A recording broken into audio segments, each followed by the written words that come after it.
Ici, docteur Delouane, en fait, sont centralisés les dons, mais il n'y a pas qu'ici à Pellegrin. Tout à fait. Pour les gens de la Gironde, ils peuvent donner soit sur la maison du don. Donc là, on les invite à prendre rendez-vous, soit des collectes mobiles, comme par exemple début de semaine, il y avait Saint-Loubès, hier il y avait Gujan, aujourd'hui à Podensac. Ici, c'est la première étape finalement du parcours, docteur. Tout à fait. La première étape, c'est l'accueil et donc l'enregistrement du donneur.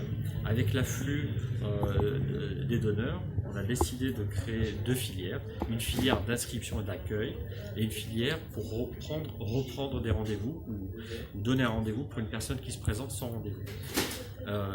Le but de cette filière de rendez-vous, c'est de fluidifier le parcours encore plus et d'éviter aux gens d'attendre avec toutes les mesures barrières qu'on nous met en place, donc la distance de 1 mètre, ne pas toucher et se désinfecter les mains. Ces deux filières permettent de bien respecter encore mieux ces gestes barrières. Quels sont les besoins généralement est-ce que cette période accroît ces besoins-là? Alors cette période n'accroît pas les besoins. Ce qui est très important, c'est que les donneurs donnent dans le temps.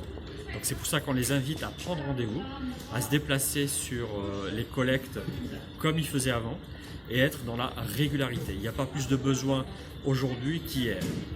Le message est très important. Il faut que ce soit dans la régularité pour que dans un mois, on puisse avoir autant de sang et de donneurs qu'aujourd'hui.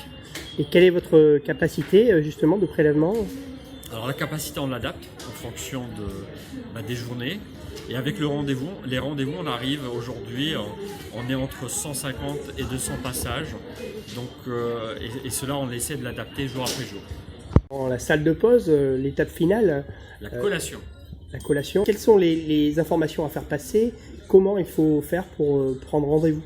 Alors pour prendre rendez-vous, on a vu, il y a la possibilité de téléphoner au 0800 744 100. Sinon, pour les gens qui se déplacent et qui viennent dans la maison du don, comme je vous ai expliqué tout à l'heure, il y a une filière dédiée pour que les gens n'attendent pas pour rien.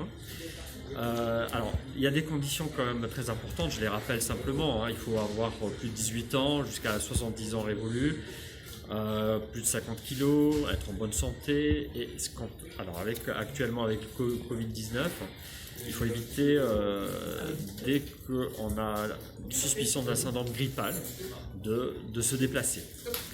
Parce que premièrement, nos critères feront qu'on va contre-indiquer la personne, donc on va l'ajourner, comme on dit.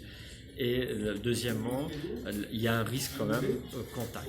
Donc bien respecter les mesures barrières, bien respecter le mètre entre chaque donneur, c'est ce qu'on fait ici.